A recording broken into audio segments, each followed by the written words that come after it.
বলেছিলে যে অযোগ্য মানুষকে নিয়ে অযোগ্য মুভি। আমি একটা কথা বলছি, তোমাদের হয়তো খারাপ লাগতে পারে, আমরা কি সবাই যোগ্য সব কিছু? হসপিটালাইজ ছিল, তোমরা অনেকে জিজ্ঞেস করছো একটা কথা, দাদা কোথায়? Hi everyone, good morning, this is Bipasha. আজকের দিনটা একটু একটু ভয় আর একটু একটু ভালো আশা নিয়েই আর কি শুরু করলাম। আশা করছি ডক্টর সব কিছু ঠিকঠাক বলবে। মায়ের শরীরটা ঠিকই আছে, কিন্তু আজকে যেহেতু ফার্স্ট চেক আপ মায়ের, একটু ভয় করছে কি কি বারণ করবে বা কি বলবে রিপোর্টসগুলো দেখে, কারণ আবারও টেস্ট করা হয়েছিল। এখন বাজে 6টা 10, 6টা 10-15 এরকমই বাজে। আমি উঠে এক্সারসাইজ করলাম, এখন নিচে যাব, নিচে গিয়ে রেডি হব, হয়ে ব্লগটা আবার কন্টিনিউ করছি বেরিয়ে। রেডি হয়ে গেছি, আর একটুখানি জাস্ট টাইম লাগবে। মা রেডি হচ্ছে, এখানে আমি রিপোর্ট সব নিয়ে নিয়েছি, এবার গাড়ি আসবে, দেন আমরা বেরিয়ে যাব। আর পিছনে দেখতে পাচ্ছ কাউকে? এই তুই কি করছিস এখানে? সেই কি বায়না, 3 দিন 4 দিন আগে যখন ঠিক করা হয়েছে আমি যাব আমি যাব, সে কোনোভাবে বাড়িতে থাকলো না, তো থাকলোই না। আজকে যাচ্ছিস তো, দেখ ইনজেকশন দেওয়া হবে তোকে।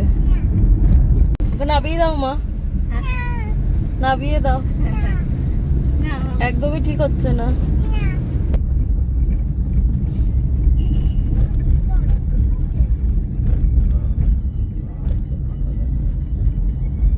আমাদের হয়ে গেছে ডক্টর দেখানো, 20 দিন মতো ওষুধ দিয়েছে, আর তারপরে আবার টেস্ট করেছে। এখন আপাতত এটাই আপডেট, বাকি কি কি বলেছে সেগুলো বাড়িতে গিয়ে শেয়ার করবো।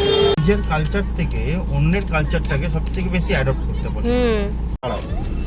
তারপরে আমাকে বললো যে তুমি বাইরে এসে বললো যে আমি বললাম তুমি আপনাকে তাহলে হেল্পটা কে করবে, বলছে আমি জিজ্ঞেস করে নেবো, কাউকে না কাউকে পেয়ে যাবে। তখন বাইরে এসে বলছি যে ওরা জাস্ট বেরিয়ে গেল, বাবা মা ব্যাংকে যাচ্ছে, আর বোনের বায়না ও যাচ্ছে ওদের সাথে ব্যাংকে। আমি এবার এখন বাড়ির দিকেই যাচ্ছি। আজকের ওয়েদারটা এতটা ভালো থাকবে আমি বুঝতেই পারিনি, বাট কলকাতার সাইডে ভীষণ গরম ছিল, রোদ ছিল না, একটা না তাপ লাগছিল, আর খুব ফালতু ওয়েদার ছিল। একটু আগেই বাড়িতে এলাম, ভীষণ আজকে এক্সস্টেড লাগছে, ভালোই লাগছে না কিছু। আর আপডেট হলো গিয়ে মা এখন আগের থেকে অনেকটা ভালো আছে, রিপোর্টস তেমন কিছু ভয়ের নেই বললো। আর বললো যে একটু কম তেল ঝালের খাবার খেতে, একটু মানে ভাজা টাইপের খাবারগুলো কটা দিন একটু বন্ধ রাখতে বলেছে, কারণ যেহেতু লিভারটা মায়ের বেড়েছে আর স্প্লিন এই সবটাই মায়ের টাইফয়েড থেকেই বেড়েছিল, তাই বললো যে ভয়ের কিছু নেই। আমি ভাবছিলাম যে কোনো গাইনোকোলজিস্ট দেখাতে হবে কিনা, তো ডক্টর বললো যে যদি পরেও প্রবলেম হয় কোনো তাহলে পরে দেখাতে, এখন আপাতত থাকুক। আর টাইফয়েড থেকেই এত কিছু যা যা প্রবলেম সব দেখা গেছে, এখন এটাই আছে আপডেট। আর 20 দিন পরে আবারও মায়ের টেস্ট আছে, তারপরে আবার ডক্টর দেখানো আছে। এই হলো আমার আজকের লাঞ্চ, সিম্পল মেনু, পনির আর ভাত। এখন একটুখানি বেরাবো, রেডি হয়ে গেছি, তেমন কিছুই না, জাস্ট হয়তো একটু লিপস্টিক পরতে পারি, দেন একটু চা খেতেই যাব। অনেক দিন ধরে আমাদের চা খাওয়ার প্ল্যান হচ্ছে, বাট হয়ে উঠছে না। আমি আর পৌশালি যাব, সামনে একটা দোকান হয়েছে, এখান থেকে খেতে পারি, আর না হলে পরে একটু কন্যাগর যেতে পারি। কি করব না করব কিচ্ছু প্ল্যান হয়নি, বাট এইটুকু জানি যে চা খাবো আজকে।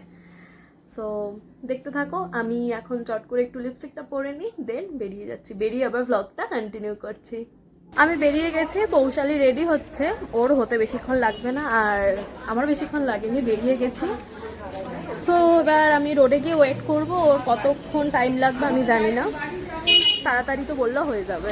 ও বাড়ি থেকে বেরিয়ে গেছে, আমি ওর বাড়ির সামনে চলে এসেছি, ওকে আমি এখনও দেখতে পাচ্ছি না, আমি জানি না ও কী করছে, প্রত্যেকবার ঠক দেয় আমাকে বাড়ি থেকে, আমি এখনও দেখতে পাচ্ছি না, আমি ওর বাড়ির সামনে আছি। বাবা কতদিন পর আমি ওকে দেখলাম। চলে এসছে আমাদের চা।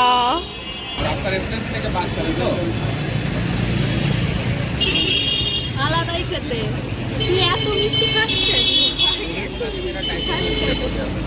আমি মিষ্টি শিরা পুরো তো আবার বলছে আমি মিষ্টি। রয়ঘাটে এসেছিলাম, আমাদের আড্ডা দেওয়া হয়ে গেছে, এবার যাবো হয়তো ডিনার করতে। ভেবেছিলাম যে সন্ধেবেলায় কিছু খাবো, বেরিয়েছি সন্ধ্যের পর। স্যান্ডউইচ গেলাম,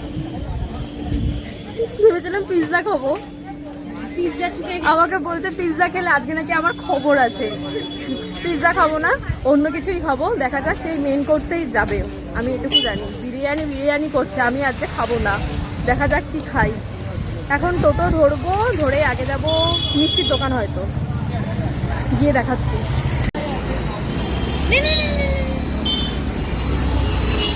আমরা লাস্টে ঠিক করলাম যে বিরিয়ানিজামেই আসবো। অনেক দিন ধরে প্ল্যান করছিলাম যে বিরিয়ানিজামে আসবো, বিরিয়ানি খাবো না কি খাবো জানি না, গিয়ে আগে দেখি যে কী কী আছে, তারপরে ডিসাইড করবো যে কী খাচ্ছি। চ আমরা রয়ঘাট থেকে মাহেশে এলাম, তারপর কি মনে হলো সেই ঘুরে ফিরে এক জায়গা আমাদের জন্য, সেই বঙ্গদরবারই এখানে আজকে লেখা ছিল। আমি জানি না মায়ের দই বড়া পাবো কিনা, রসমালাই।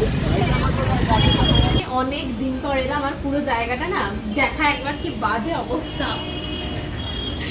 অন্যান্য বার পুরো গোছানো থাকে, আর আমরা খাওয়ার অর্ডার দিয়ে দিয়েছি, একটু পরে হয়তো ডাকবে আমাদের। অর্ডার দিলাম ড্রামস অফ এভেন, তারপর মিক্সড ফ্রাইড রাইস আর একটা গ্রেভির আইটেম দিয়েছি, দেখা যাক কি হয় না হয়। নিচে গিয়ে দেখা যায় বিরিয়ানিও ছিল না, কন্টিনেন্টাল ছিল না, আর কি ছিল না অ্যাভেলেবেল, সিজলার তন্দুরি কিচ্ছু ছিল না। যা পেয়েছি তাই খাচ্ছি। বঙ্গদরবার নিজের জায়গা ভাই, নিজের ঘরে এসছি।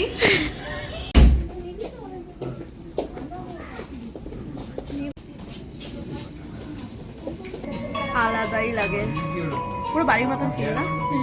2022 থেকে এখানে আমার দিদির অ্যানিভার্সারি হয়েছিল, সেই নাচ গান আমি পৌঁছালি করেছিলাম। তোমাদের সাথে একদিন শেয়ার করবো আমরা কি নাচ করেছিলাম, কিন্তু আমাদের ডুয়েটটা হয়নি, গ্রুপটা হয়েছিল। সেটাই প্রচুর স্মৃতি বঙ্গদরবারে, সেই জন্যই ঘুরে ফিরে মনে হয় যে না বঙ্গদরবার। আর যেখানে গিয়েছিলাম সেখানে আমাদের ওয়েট করতে হতো আধ ঘন্টা মতো, না আর পুরো ভর্তি ছিল, বাইরে ওয়েট করতে হতো। তাই ভাবলাম যে না, বেস্ট অপশন আমাদের জন্য ওই বঙ্গদরবার। এখান থেকে বেরিয়ে যাচ্ছে, হয়ে গেছে, একটাও ভালো ছবি ওঠেনি, ভেঙে ধরে যাবে,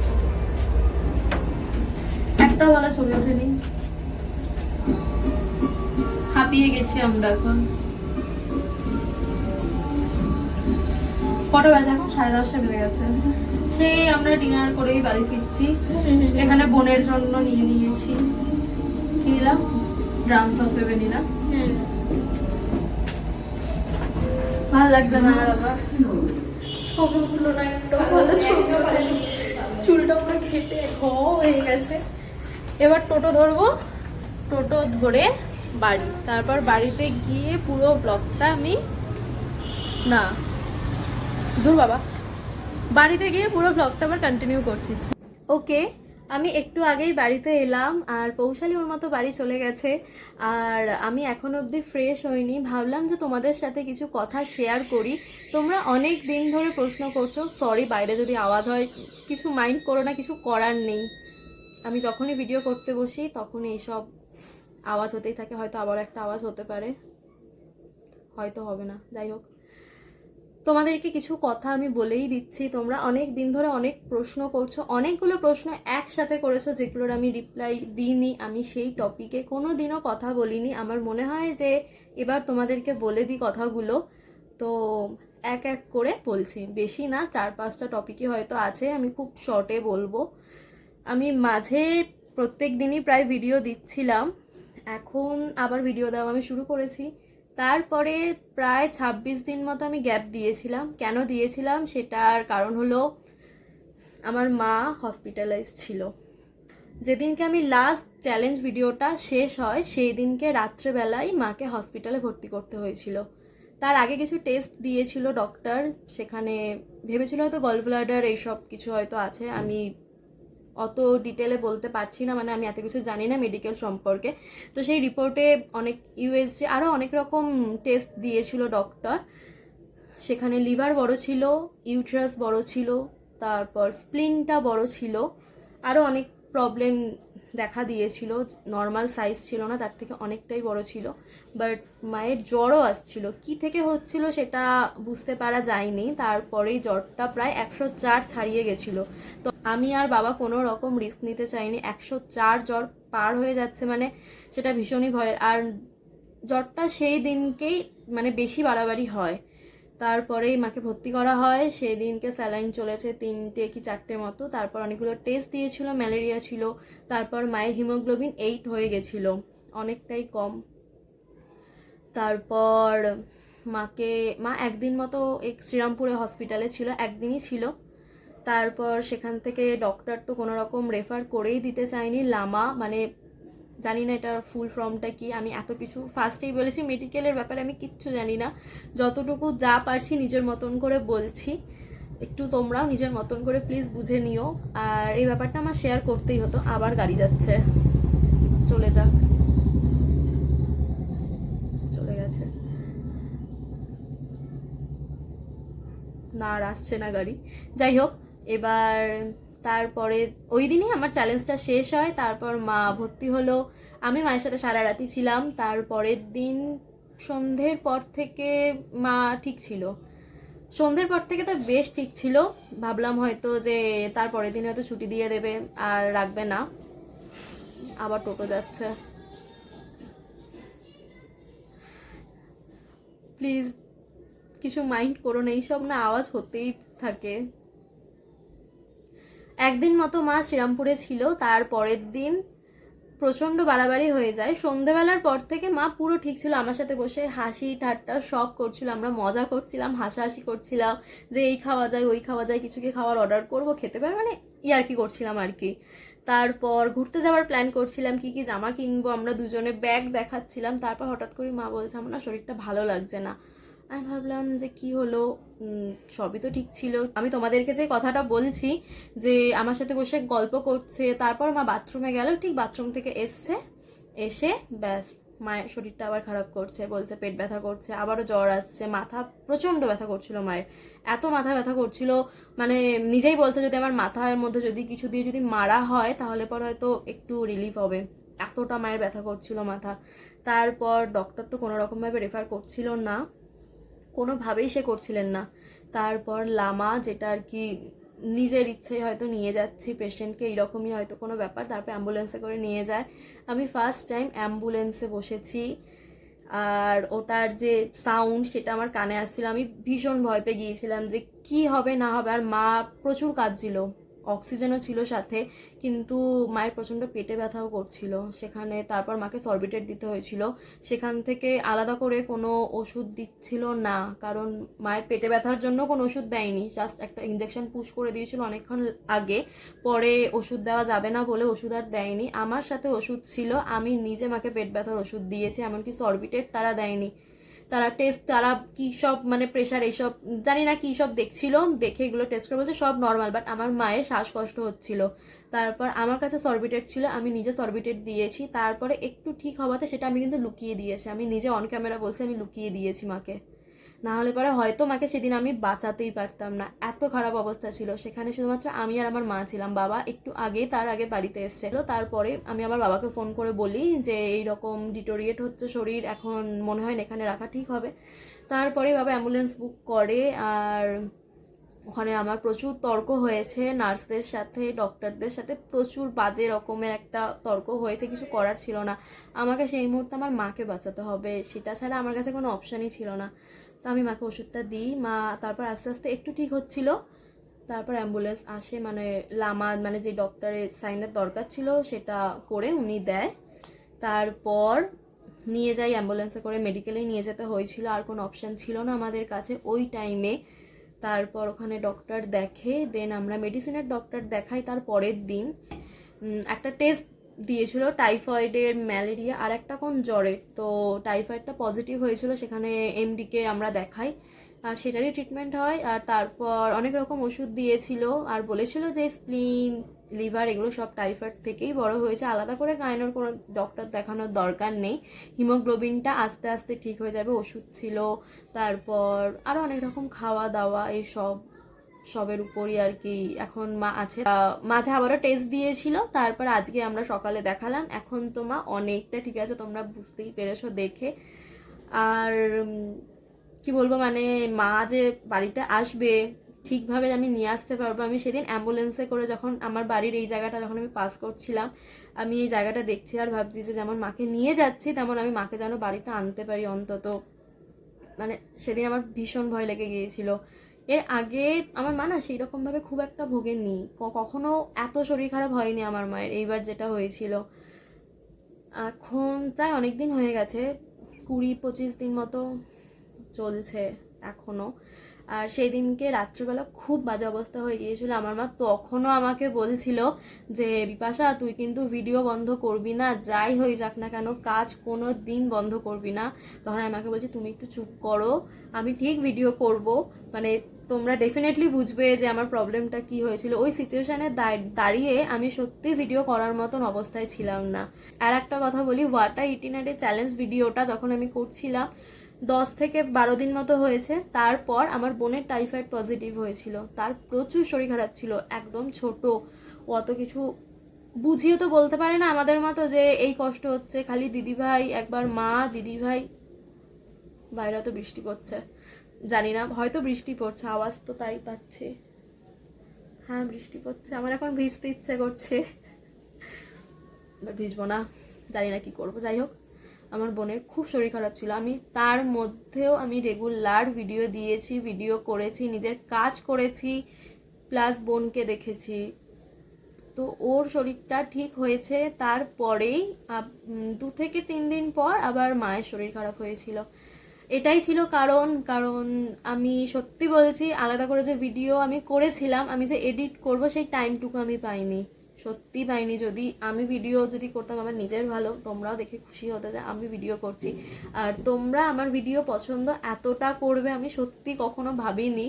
আর এখনো অবধি আমার মা পুরো ঠিক হয়নি, একটু ঠিক হয়েছে আগের থেকে।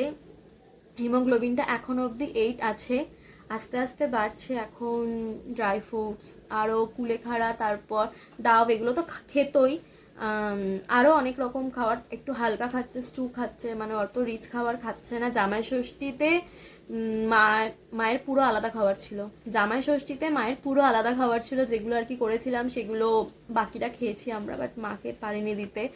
আর বোনকেও একটু হালকা খাবারই দিয়েছি, তাও একটু বিরিয়ানি খেয়েছিল, ও প্রচুর ভালো খায়। মা একটুখানি টেস্ট করেছিল যেহেতু আমি করেছিলাম রান্না।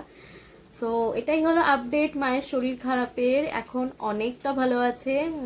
টাচুট, মানে কি বলবো, এই যে কাঠ টাচুট, মানে আর যেন কখনো এমনটা না হয়। আর অনেক অনেক বাজে একটা বিপদ ছিল এটা আমার জন্য। আমার মা যদি ঠিক থাকে না আমি ঠিক থাকবো, মানে সত্যি বলছে, ওই মানুষটা আমার বন্ধু, আমি মানুষটাকে সব বলতে পারি, মানুষটা আমার সাথে সব কিছু শেয়ার করে, যদি ওই মানুষটা না থাকে না আমি শেষ পুরো। এত কম মানুষ আমার লাইফে এখন, এত কম মানুষ, সেখান থেকে যদি কিনা একটা মানুষ চলে যায় না, যদি ধরো এই 5টা আঙ্গুল এখান থেকে যদি আমার এই একটা আঙ্গুলে যদি না থাকে আমার খুব কষ্ট হবে। ঠিক সেই রকমই এই 5টা আঙ্গুলের মতনই আমার কাছে যদি এই কটা মানুষ থাকে না, সেখান থেকে একটা মানুষ যদি না থাকে ভীষণ কষ্টের, সেটা ভীষণ কষ্টের। কারণ আমি এই স্টেজে দাঁড়িয়ে আমি আর কোনো মানুষকে হারাতে চাই না, কোনো মানুষকে হারাতে চাই না। কারণ যারা আছে আমি এইটুকু জানি যে তারা আমার, আর তারা কোনোদিনও আমাকে কষ্ট দেবে না, আমি এইটুকু জানি। খুব কম মানুষ জীবনে আমার, প্রচুর কম মানুষ, আমি ওদের হারাতেই চাই না। অনেক কারণ ছিল, একটু খারাপ টাইম যাচ্ছিল, সেই জন্য আমার ভিডিও দেওয়া হয়ে ওঠেনি। এখন আমি রেগুলার ভিডিও দেব তোমাদের জন্য। আমার বোনও আমার ভিডিও দেখতে ভীষণ পছন্দ করে, আমার মা বলে যে আরে ব্লগটা চালা টিভিতে, আমার মা ঠিক এইভাবে বলে, মানে বুঝতেই পারছো, আমার মা না আমার ভিডিও ভীষণ পছন্দ করে, ভীষণ পছন্দ করে। আমার বাবাও বলে যে আরে ভিডিও কর, মানে এত কিছু অর্ডার করছিস, হল ভিডিও বানা। আমার বাবা নিজে বলে যে এবার তো কিছু কর, এত সারাদিন ধরে কাজ করছি, একটু ভিডিও কর। তাই জন্য আর কি এখন আমি আবার শুরু করেছি। আমি রান্না করতে বরাবর ভীষণ ভালোবাসি, কিন্তু সেটা ছাড়াও আরও এক্সট্রা অনেকগুলো কাজ থাকতো, সেই জন্য আমার আর হয়ে ওঠেনি ভিডিও দেওয়া, ব্যাস এটুকুই কারণ। আর কিছু কথা তোমাদের সাথে শেয়ার করছি। তোমরা অনেকে জিজ্ঞেস করছো একটা কথা, দাদা কোথায়? দাদার সাথে আমার যে বন্ধুত্বটা ছিল, যেই ফ্রেন্ডশিপটা ছিল, যে রিলেশনশিপটা ছিল, সেটা নেই। হ্যাঁ নেই, তাই জন্যই দাদাকে আর দেখতে পাচ্ছ না। আর হয়তো কখনো তোমরা দেখতে পাবেও না। তার সাথে আমার যে ফ্রেন্ডশিপটা ছিল সেটা আর নেই। কী কারণ না কারণ আমি সেই দিকে যাচ্ছি না, কারণ যখন ফ্রেন্ডশিপটা হয়েছিল তখন কিভাবে হয়েছিল, কেন হয়েছিল, সেই কারণটা আমি তোমাদের সাথে শেয়ার করিনি। তাই এখন কিসের জন্য ফ্রেন্ডশিপটা নেই, রিলেশনশিপটা নেই, সেটাও আর আমি শেয়ার করছি না, সেই দিকে যাচ্ছি না। আমার শুধু একটাই রিকোয়েস্ট আছে তোমাদের কাছে, প্লিজ এটা নিয়ে কোনো বাজে কমেন্ট করো না, কমেন্ট বক্সে এসে কিছুই বলো না এটা নিয়ে। জাস্ট আমার মনে হলো তোমাদেরকে বলা উচিত, জানিয়ে দিলাম। তোমরা আমার ফ্যামিলির মতন, অনেক ভালোবাসা দিয়েছো, এই ভালোবাসাটা আমি কখনোই হারাতে চাই না। আর তোমাদের থেকে কিছু লুকিয়েও রাখতে চাই না, আমার মনে হলো তোমাদের জানা উচিত, তাই জন্যই জানালাম। ব্যাস এতটুকুই। আমি এই টপিকে আর তেমন কিছুই বলতে চাইছি না। সবাই সবার মতন করে ভালো আছে। আর পুরনো বন্ধুর গ্রুপটা কোথায়? পুরনো বন্ধুর গ্রুপটা আছে, তারা তাদের মতন করে ভালো আছে, আমি আমার মতন করে ভালো আছি। এমনটা নয় যে তাদের সাথে আমার কথা হয় না, তাদের সবার সাথে আমার কথা হয়। দেখা হয় না, আগের মতো আড্ডা হয় না, কিন্তু ডেফিনেটলি যখনই দেখা হবে নিশ্চয়ই কথা হবে আমার তাদের সাথে। কিছুদিন আগেই আমার কাঞ্চা ইন্দ্রাণীদির সাথে দেখা হয়েছিল, কথা হয়েছে। অর্পণদা, পর্ণাদির সাথে আমার মাঝে মাঝেই কথা হয়। মানুষ দুটো ভীষণ ভালো। পর্ণাদি সত্যি বলছি ভীষণ ভালো মানুষ। ওই গ্রুপের মধ্যে আমি অনেক মানুষকে দেখেছি, আমি অন ক্যামেরা বলছি, হয়তো সেই মানুষগুলো হয়তো দেখবে। পর্ণাদি আলাদা, আমি পর্ণাদির পিছনেও বলতাম, আমি আজকে অন ক্যামেরা বলছি, পর্ণাদি সত্যি আলাদা। ওই মানুষটা সত্যি খুব ভালো, তাই ওদের সাথে কখনো আমি সম্পর্ক খারাপ করব না। কিন্তু ওই যে কথা আছে না, সেই বেড়া ডেঙিয়ে ঘাস খাওয়া, ওইটা আমার স্বভাব নয়। তাই যেই মানুষটার সূত্রে আমি ওদের সবাইকে পেয়েছিলাম, সেই মানুষটার সাথে যখন আমার আর ফ্রেন্ডশিপটা নেই, তাই তাদের সাথে গিয়ে বসে আড্ডা মারাটা খুব বাজে দেখায়। কথা হবে, দেখা হবে, যদি ভালো কিছু হয় আমি তাদেরকে ইনভাইট করব, সব ঠিক আছে। কিন্তু হ্যাঁ, আগের মতন ওই আড্ডা ঘুরতে যাওয়া হয়তো হবে না। আমি জানি না কখনো ঘুরতে যাব কিনা তাদের সাথে, বা আমি কিছুই জানি না। রূপু, তাতান, ওরা সবাই, ওদের সাথে আমার দেখা হলেই ডেফিনেটলি কথা হবে। এখন অবধি আমার দেখা হয়নি। আর একটা কথা, এটা গেল, এদের সবার সাথে আমার কোনো ঝগড়া হয়নি, কিচ্ছু হয়নি। শুধু একটাই কারণ, আমি তাদের সাথে এখন আর কেন আড্ডা মারি না, এটাও তোমাদের কাছে আমি ক্লিয়ার করলাম যে কেন আমি ওই গ্রুপে আর নেই। আর একটা কথা, আমার একটা বন্ধুকে নিয়ে তোমরা কথা বলেছিলে, আমি তার নামটা নিচ্ছি না এখানে। তোমরা একটা কথা বলেছিলে যে আমরা দুজন মিলে অযোগ্য মুভি দেখতে গিয়েছিলাম, বলেছিলে যে অযোগ্য মানুষকে নিয়ে অযোগ্য মুভি। আমি একটা কথা বলছি, তোমাদের হয়তো খারাপ লাগতে পারে, আমরা কি সবাই যোগ্য সব কিছুর? মনে হয় না, আমরা হয়তো সবাই সবটার যোগ্য নই। হাতের 5টা আঙ্গুল, এই আঙ্গুলটার যোগ্য, কিন্তু এই আঙ্গুলটা নয়, সমান নয় দুটো আঙ্গুল। আর একটা সম্পর্ক খারাপ কখনো একজনের জন্য হয় না, দুদিক থেকেই কিছু থাকে। আর এই ক্ষেত্রে একটা জিনিস হয়েছিল, এই একটা মানুষ আর এই একটা মানুষ, আর মাঝে আর একজন ছিল, মাঝে কিছু মানুষ ছিল, যেখান থেকে অনেক জিনিস তৈরি হয়েছিল, সেখান থেকে অনেক মিসআন্ডারস্ট্যান্ড, অনেক কিছু তৈরি হয়ে গেছিলো আমাদের মধ্যে। আর সেও কখনো এক্সপেক্ট করেনি আমার থেকে, আর আমিও কখনো তার থেকে অনেক জিনিস এক্সপেক্ট করিনি, যেগুলো এসছিল, সেও তার কাছে যেগুলো গেছিলো সেও এক্সপেক্ট করেনি। আমরা সামনাসামনি দাঁড়িয়ে কোনো রকম কোনো ঝগড়া করিনি, মারপিট করিনি, কিচ্ছু না। সরি, আমাকে আমার একটা দাদা বলেছিল যে যা না, ঝগড়া কর, কথা বলে নে, হয়তো মিটে যাবে, কিন্তু একটু সামনে গিয়ে কথা বল। আমি সেই সামনেটাতেও যাইনি। রাগ নয়, খারাপ লাগা ছিল, অনেকটা খারাপ লাগা ছিল, তাই জন্যই যাইনি কথা বলতে।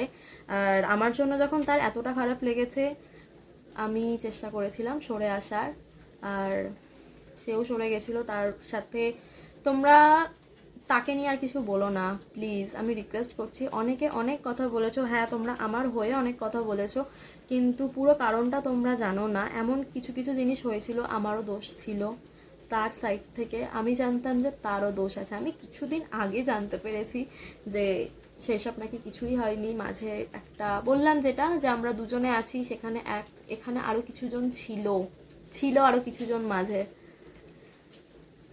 এটাই হলো কারণ। আর কথা হয়, হয়তো কখনো আগের মতন ওই জায়গাটা আসবে না, হয়তো আসবেই না কখনো ওই রকম আগের জায়গাটা। দ্যাটস ইট, আর কিছু বলার নেই। ওই বন্ধুটাকে নিয়ে আমার কিছু বলার নেই। আমার হয়তো ওটাই জীবনের লাস্ট কোনো মেয়ে বন্ধু যার সাথে আমি আবার বন্ধুত্ব ঠিক করছি, দেখা করছি আগের মতো, আমার লাইফে ওই লাস্ট। তারপর আমি আর চাই না যে নতুন কোনো মেয়ে বন্ধু আসুক, আমি চাই না, আর চাই না, যা ছিল আগেই ছিল ভাই। আর আমি চাই না নতুন কোনো মানুষ আসুক, বা ওইটা কখনো তার সাথে আমার যেটা ছিল, যে সম্পর্কটা ছিল, যে হাসি, যে মজা, এত ভালো টাইম আছে আমাদের, আমি চাই না যে তারপর আর কেউ এসে ওই ভালো টাইমটাকে আমাকে ভুলিয়ে দিক। আমি চাই না। সে তার মতন ভালো আছে, আমি আমার মতন ভালো আছি। এন্ড অফ দ্য ডে আমরা সবাই ভালো থাকার জন্য সব করি। সো সে ভালো আছে, আমিও ভালো আছি, ব্যাস আর কি চাই। বাট আমি তোমাদের কাছে রিকোয়েস্ট করছি, হাত জোর করে বলছি, আমার ওই বন্ধুটাকে আঙ্গুল তুলে কিছু বলো না, প্লিজ বলো না, আমি রিকোয়েস্ট করছি। যদি তোমরা আমাকে ভালোবাসো বলো না, আমার কোনো বন্ধুকে নিয়েই কোনো বাজে কথা বলো না। আমি ওই পুরনো গ্রুপটা থেকেই ওই বন্ধুটাকে পেয়েছিলাম, ও আমার অনেক ছোটবেলার বন্ধু ছিল, অনেক ছোটবেলা। আমি ওর জন্য বলতে পারো অনেক কিছু, অনেক মানুষ চিনেছি। সো আর কিছু বলার নেই আমার। আমি ভেবেছিলাম যেটা নিয়ে অনেকদিন আগেই বলবো, কিন্তু আমার আর বলা হয়নি অনেক কারণের জন্য। মাঝে অনেক মানবিমান ছিল, আমার সাইড থেকে বেশি ছিল, আমার রাগ অনেক বেশি ছিল, আমার মাথা গরম অনেক বেশি ছিল। আমার খারাপ লাগা থেকে আমি এমন কিছু কথা বলে দিয়েছিলাম একটা জায়গাতে, একটা মানুষকে বলেছিলাম, সেটা আজকের ডেটে দাঁড়িয়ে আমি হয়তো কোনো দিন আর ওই কাজটা তো আমি করতাম না যেটা আমি করেছিলাম। কিন্তু কখনো কোনো খারাপ ইন্টেনশন আমি কাজটা করিনি, ঠিক আছে, মিসআন্ডারস্ট্যান্ড হতেই পারে। তার বক্তব্য এটাই ছিল যে আমি যদি তাকে গিয়ে বলে দিতাম তাহলে সেটা ঠিক হতো। বাট আমি জিনিসটাকে খুব ক্যাজুয়ালি নিয়েছিলাম, যেটা আমার নেওয়া একেবারেই উচিত হয়নি। দোষ দুদিক থেকেই আছে, আমার দোষটা অনেক বেশি আছে। মানে আমি যদি কিনা কান কথায় যদি না চলতাম, তাহলে পরে আমার মুখ থেকে যে খারাপ লাগা বা যেই কথাগুলো আমার মুখ থেকে বেরিয়েছিল সেগুলো কখনোই হয়তো বেরাতো না। আমি আর সেই দিকে যেতেই চাইছি না। সে তার মতন ভালো আছে, আমি আমার মতন ভালো আছি। দেখা হলে হয়তো ডেফিনেটলি আমাদের মধ্যে কথা হবে, হাসিটা হয়তো সেরকমভাবে হবে না, হ্যাঁ কথা হয়তো হবে।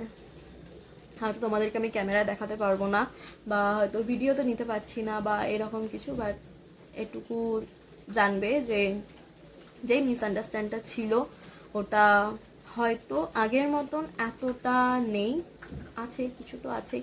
কোথাও গিয়ে ওরও মাথার মধ্যে চলবে যে হ্যাঁ বিপাশা তো করেছিল, যেমন আমারও মাথার মধ্যে চলবে যে ও কি বলেছিল, আদৌ কি বলেছিল নাকি বলেনি, এগুলো চলবে। তো অনেকটা বড় হয়ে গেছে এই পার্টটা, ভিডিওটা আমি এখানেই শেষ করছি। ওদিকে বৃষ্টি ভীষণ জোরে পড়ছে। আমি আজকের ভিডিওটা এখানেই শেষ করছি। আশা করছি যা যা কথা তোমাদের জানার ছিল আমি সেগুলো সবটা শর্টে বলেছি, এখানে অনেকটা বড় হয়ে গেছে। আজকের পুরো দিনটা কিভাবে কাটালাম সবটা তোমাদের সাথে শেয়ার করলাম। আই হোপ তোমাদের ভিডিওটা দেখতে ভালো লাগবে। যদি ভিডিওটা দেখতে ভালো লাগে please do like, share, subscribe and comment. দেখা হবে নেক্সট একটা ভিডিওতে। Bye bye.